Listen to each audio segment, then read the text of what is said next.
Buenas noches con todos, bienvenidos a esta exposición de mi curso de Seminario de Investigación de Derechos Humanos. El día de hoy vamos a exponer el caso de los miembros del Sindicato Único de Trabajadores de Casa o SUTECASA versus Perú, cuya sentencia data del 6 de junio del 2024 en la Corte Interamericana de Derechos Humanos. Este caso, ¿no? Para hacer un breve resumen y poder iniciar, es un caso que surge a raíz de un incumplimiento por parte del Estado peruano de una sentencia emitida por el Tribunal Constitucional a favor de los trabajadores del sindicato o SUTECASA, ¿no? Dicha sentencia reconocía el derecho de estos trabajadores, de sus pagos pendientes, su reincorporación, pero no fue ejecutada durante más de 26 años, ¿no? Para ser exactos, en 1990, los miembros de SUTECASA interpusieron una acción de amparo solicitando la inaplicación de 2 decretos, porque en su criterio desconocían lo pactado en un convenio colectivo eh, de que habían celebrado entre este sindicato y su empleador CASA. Sin embargo, las autoridades judiciales le dieron, a pesar que le dieron la razón al sindicato en 1996, no se dio la ejecución de esta decisión de amparo, lo que llevó a una serie de decisiones judiciales y a un proceso de ejecución de sentencia que se prolongó por más de 26 años, ¿no? Entonces, la Corte no encontró una justificación razonable para la demora de esta situación y consideró que esa tardanza, ¿no?, en el acceso a la justicia impidió garantizar de forma efectiva el cumplimiento de la decisión de amparo e hizo inútil dicho recurso. Asimismo, encontró que el paso del tiempo había afectado a los involucrados en el proceso, quienes ya para este momento se trataba de personas mayores, muchos de los cuales inclusive ya habían fallecido, ¿no? Entonces, la, la Corte, pues, ¿no?, es competente para conocer estos casos, lo vemos en el punto 2. Entonces, esto lo encontramos en la sentencia que se basa en virtud del artículo 62.3 de la Convención Americana sobre Derechos Humanos, del que Perú es Estado parte desde el 28 de julio de 1978 y reconoció la competencia contenciosa de la Corte el 21 de enero de 1981. Entonces, esto es importante mencionarlo, ya que el Estado peruano, ¿no?, dentro cuando se estaba llevando a cabo este juicio, presentó la excepción. Una de las excepciones que presentó fue de falta de competencia, porque indicaba, pues, el Estado peruano que el tema de la negociación colectiva no se prestaba para un caso que se tenga que ver ante la Corte Interamericana, ¿no?, de Derechos Humanos, pero la Corte, pues, basándose en estos artículos y en el artículo 26 y en el 1.1, señaló, pues, que sí era competente para conocer este tipo de casos, porque también es muy importante mencionar que una cuestión muy interesante de esta sentencia es que se reconoce por primera vez, por eso es una sentencia emblemática, el derecho a la negociación colectiva como un derecho autónomo protegido por el artículo 26 de la Convención Americana, ¿no? Entonces, pues la Corte es competente. Dentro de los hechos del caso, he preparado un pequeño resumen, ¿no? El origen del conflicto, para iniciar, ¿no? El origen del conflicto es a partir de la emisión de estos 2 decretos. En principio, el sindicato celebra un convenio colectivo, hace su negociación colectiva, ejerciendo su libertad sindical, otro derecho protegido también, y con la emisión de estos decretos, el 016 del 91 y el 017 del 91 TR, modifican su régimen laboral, ¿no?, de estos trabajadores de la empresa ECASA, que es una empresa del Estado, en ese momento afectando sus condiciones laborales y sus beneficios. Entonces, los miembros de este sindicato del SUTECASA interponen una demanda de amparo contra estas disposiciones. Esto lo vamos a encontrar, esta narrativa del origen de los conflictos, en los párrafos 24 y 25 de la sentencia. Luego, la sentencia a favor de los trabajadores. Ya para el 12 de febrero del 93, el segundo juzgado especializado en lo civil de Lima emitió una sentencia firme en favor del sindicato, declarando la inaplicabilidad de los decretos y disponiendo el restablecimiento de los beneficios previos. Esta decisión fue confirmada por la Segunda Sala Civil de Lima el 2 de agosto de 1993 y adquirió la calidad de cosa juzgada. Esto lo encontramos en el párrafo 25 de la sentencia. Luego ocurre el tercer momento, que es el incumplimiento, porque a pesar del carácter definitivo de esta sentencia interna en el Perú, esta no fue ejecutada ni por la empresa ni por el Estado, ¿no?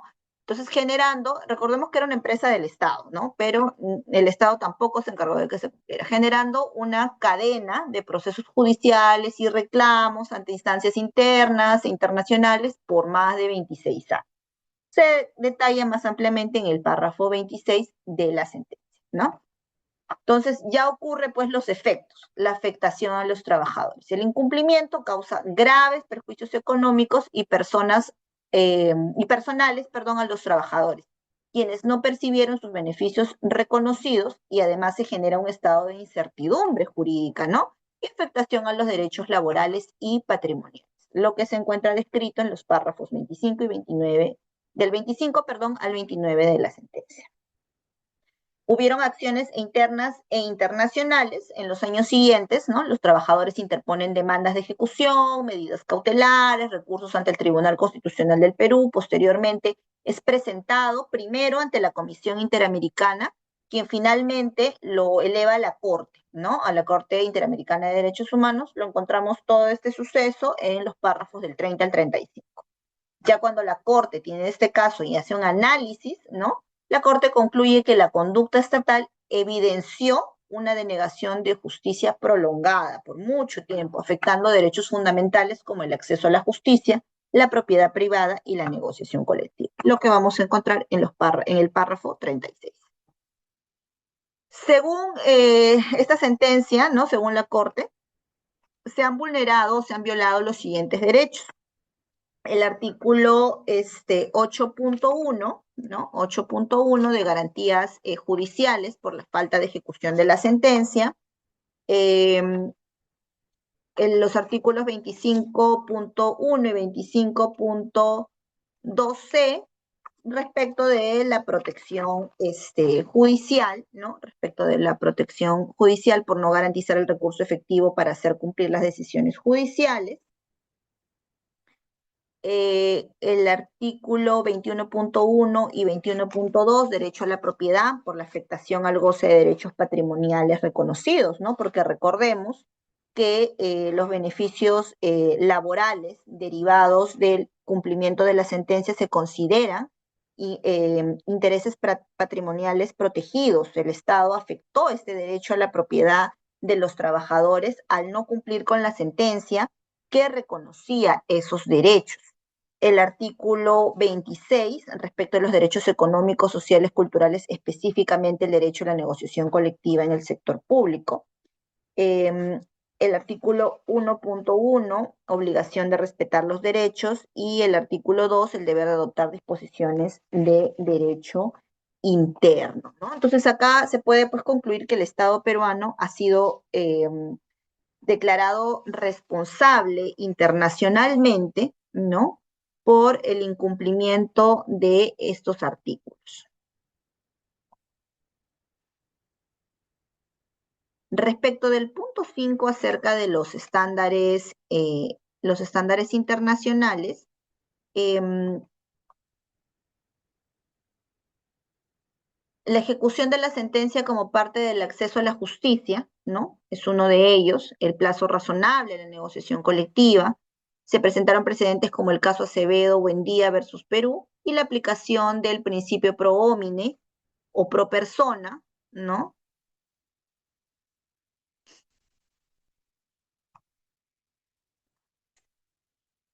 En el caso, por ejemplo, de la ejecución de sentencia como parte de la tutela efectiva, la Corte reiteró que el artículo 25.1 de la Corte de la Convención, perdón, Americana de Derechos Humanos protege el derecho a un recurso efectivo ante violaciones de derechos humanos.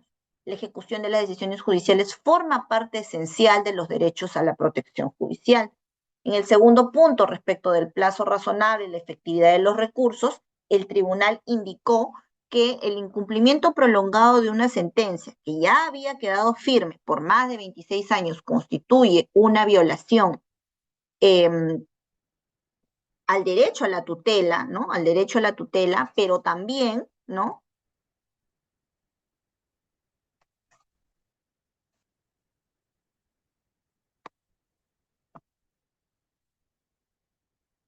Al principio de plazo razonable, pues, ¿no? En los derechos económicos, como parte de la Corte de la Convención Americana de Derechos Humanos, se reafirma que la negociación colectiva es parte de los derechos protegidos por el artículo 26 y el incumplimiento de la sentencia obstaculizó el ejercicio efectivo de ese derecho. Se utilizaron precedentes de la Corte, ¿no? El fallo se sustenta en la jurisprudencia anterior, como el caso Acevedo Buendía y otros, cesantes y jubilados de la Contraloría versus Perú, así como Quispilaya, Vilcapoma versus Perú, entre otros, sobre la ejecución de sentencias laborales y protección de derechos económicos. La interpretación del principio pro homine, donde la Corte aplicó el principio pro persona, favoreciendo la interpretación que más protege a las víctimas, especialmente en relación con el acceso a la justicia, la propiedad y los derechos laborales. Todo este detalle, pues, lo encontramos en los párrafos del 40 al 50 de la sentencia, ¿no? Estos estándares internacionales. Respecto de las reparaciones, ¿no? ¿Qué son las reparaciones del sistema interamericano de derechos humanos? Eh, las medidas son medidas, ¿no? Para restituir los derechos vulnerados y prevenir su repetición, ¿no? Tiene como objeto compensar a las víctimas y prevenir futuras, pues, violaciones. Su carácter es, por ende, restitutivo, compensatorio, preventivo. No solo vamos a poder encontrar esta definición en las jurisprudencias constantes, ¿no? Constantes del sistema interamericano de derechos humanos, ¿no? Entonces, es un concepto general de lo que son las reparaciones. Ahora, la definición de reparaciones según la Corte, ¿no? Indica pues que las reparaciones en el sistema interamericano de derechos humanos son medidas destinadas a restituir los derechos violados, compensar los daños causados y garantizar la no repetición de las violaciones. Se derivan del artículo 63.1 de la Convención Americana y el principio de efecto útil, que busca restaurar al máximo el derecho vulnerado y el proyecto de vida afectado a la víctima, pues, ¿no? En el caso de los tipos de medidas de reparación, en esta sentencia encontramos pues la restitución, la indemnización compensatoria, las medidas de satisfacción, las garantías de no repetición y las costas y gastos, ¿no? ¿En qué consiste? Por ejemplo, en el caso de la restitución consiste en devolver a la víctima al estado anterior a la violación. En caso de la indemnización compensatoria, el pago de la suma por daños materiales e inmateriales, que así justamente es como lo cita la sentencia, ¿no? Respecto de este caso puntual. Las medidas de satisfacción que van ligadas pues al reconocimiento de la responsabilidad, disculpas públicas, publicaciones de reformas normativas, capacitación a funcionarios, entre otras. Costas y gastos, ¿no? Que es la compensación de lo invertido en la defensa jurídica del caso. En este caso puntual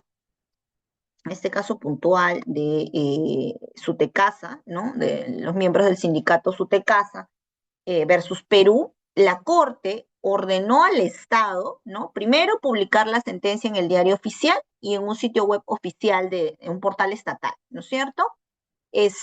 Como segundo punto, implementó una instancia de debate y reflexión institucional sobre la problemática estructural del cumplimiento de sentencias de amparo, ¿no? donde se ordenaba también capacitar a los jueces sobre el cumplimiento oportuno de dichas sentencias, pagar indemnización por daño material e inmaterial, que fue por el monto de $5,000, ¿no? Para cada miembro del Sindicato Único de Trabajadores, el reembolso de costas y gastos por $10,000 por este concepto a los representantes de las víctimas, y el reintegro del Fondo de Asistencia Legal de Víctimas, ¿no? Que alcanzó en este caso puntual el monto de $10,726.46. En el caso del punto 7, ya hablando de los puntos resolutivos de este fallo, la Corte resolvió en su sentencia del 6 de junio del 2024, ¿no?, que el Estado violó el derecho a recurrir al fallo, ¿no?, al artículo 8.2 de la Convención Americana de Derechos Humanos, de las 13 víctimas identificadas en la lista de víctimas identificadas, ¿no? Declaró que el Estado violó el derecho a la protección judicial, ¿no? Eso lo indica en el artículo 25.1 en conexión con los artículos 1.1 y 2 del incumplimiento de la sentencia de amparo dictadas en favor de las víctimas, ¿no? Declara que el Estado violó el derecho de asociación, declara que el Estado incumplió su obligación de adecuar su ordenamiento jurídico, también que el Estado violó el artículo 26 en perjuicio de las víctimas por la afectación a su derecho al trabajo y goce de prestaciones, por lo que ordena al Estado lo siguiente, ¿no?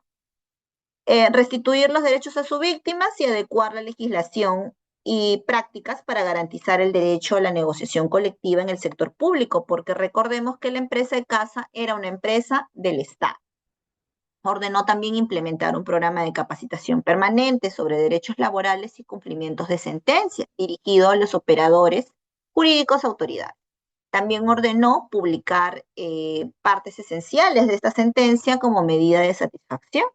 Ordenó al Estado pagar cantidades fijadas en el concepto de indemnización por daño material e inmaterial y costas, como ya lo pasamos en la lámina anterior, y ordenó rendir un informe de cumplimiento dentro del plazo establecido, y sometió a la supervisión al presidente de la Corte, ¿no? Entonces tenemos que el Estado ordena publicación, pagar indemnización, modificar normativa interna, capacitación a funcionarios, reintegrar el fondo de asistencia y cubrir gastos y costas procesales, ¿no? Eso es en la parte, un breve resumen de la parte resolutiva de este fallo. Respecto de la resolución de supervisión del cumplimiento, como ya lo habíamos mencionado, de acuerdo a la investigación realizada para poder hacer este trabajo, se revisó hasta julio, hasta este mes del año 2025, la Corte aún no había emitido una resolución de supervisión de cumplimiento del fallo, que recordemos es dictado el 6 de junio del 2024. Este tipo de supervisión, de acuerdo a las investigaciones que he realizado, suele iniciarse tras el vencimiento del plazo otorgado al Estado, ¿no? En este caso, para reportar las medidas adoptadas, normalmente de un año. Entonces, digamos que nos encontramos casi en el límite del año, un poquito más ha pasado, ¿no? Desde la emisión de este fallo, ¿no? Cuando, si bien no hay una resolución de cumplimiento para efectos de cumplir con lo que se pide en la rúbrica, cuando la haya, en esta resolución debe revisarse el cumplimiento de las siguientes medidas, ¿no? Debe revisarse las reformas normativas que fueron indicadas, ¿no?, en el fallo, si se realizó la capacitación a los operadores de justicia, si se ejecutó el pago de las indemnizaciones, si se publicó, ¿no?, la sentencia, se emitieron las disculpas públicas y si se reembolsó el fondo de asistencia legal, ¿no? Esos son los puntos que habría que revisar en la resolución de cumplimiento. Respecto de los tipos de votos, según el fallo analizado, en el punto 9, la definición de los tipos de voto en esta sentencia encontramos pues voto concurrente parcial, voto disidente y voto disidente parcial. El voto concurrente es emitido por un juez que está de acuerdo con el sentido y resultado de la sentencia, pero que desea agregar razones adicionales o diferentes a las dadas por la mayoría y no modifica el fallo, pero quiere enriquecer su interpretación. Aquí el juez coincide parcialmente, ¿no? En el voto concurrente parcial, el juez coincide parcialmente con la decisión, es decir, está de acuerdo con algunas partes de la sentencia, pero no con otras, y presenta argumentos adicionales o aclaratorios sobre los aspectos con los que no coincide del todo.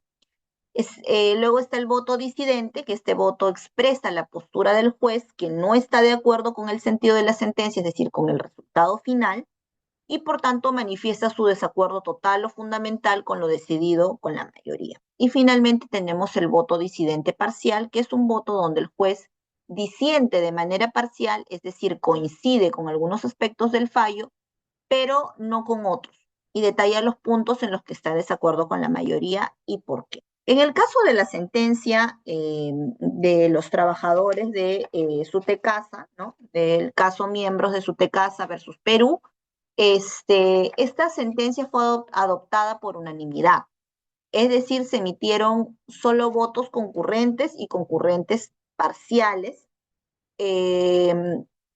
No hubieron votos disidentes, ¿no? Es decir, los jueces estuvieron de acuerdo con el sentido del fallo, pero ofrecieron argumentos adicionales, ¿no? En el caso del voto concurrente parcialmente del juez Ferrer, ¿no?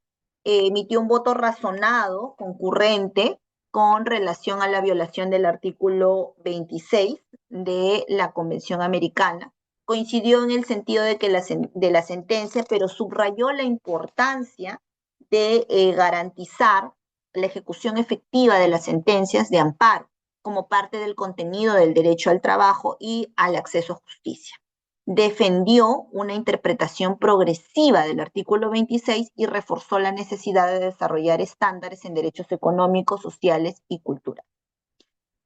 El voto parcialmente disidente del juez Humberto Sierra, ¿no? Que es un juez que coincidió con la mayoría de la Corte en cuanto a la declaratoria de responsabilidad internacional del Estado peruano por la violación de derechos fundamentales de los trabajadores cesados de casa, sin embargo, disintió parcialmente respecto de los fundamentos y alcances de ciertas violaciones, en especial en lo relacionado con el análisis del artículo 26 de la Convención Americana, relativo a los derechos sociales, económicos y culturales.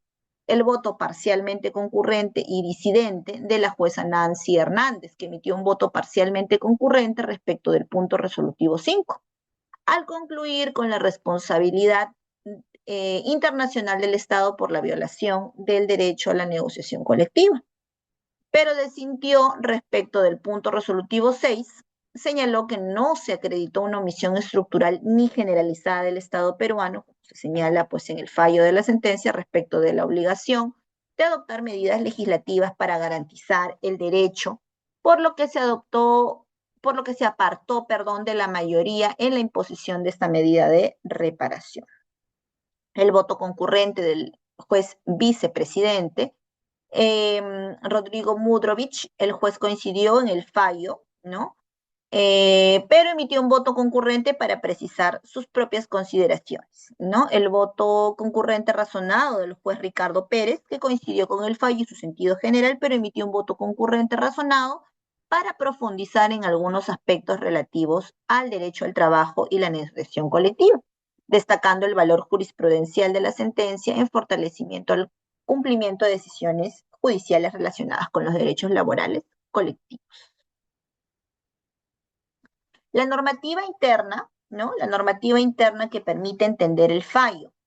En el marco jurídico interno del Perú, el artículo 55 de la Constitución reconoce que los tratados internacionales forman parte del derecho interno y la cuarta disposición final establece la primacía de los derechos fundamentales, ¿no? Entonces ahí podremos enmarcar el marco jurídico interno de protección de estos derechos, ¿no? El artículo 205 de la Constitución dispone también que, agotada la jurisdicción interna, quien se considera lesionado en los derechos de la Constitución, que la Constitución reconoce, puede recurrir a los tribunales u organismos internacionales constituidos según tratados o convenios de los que el Perú es parte, como en este caso, ¿no?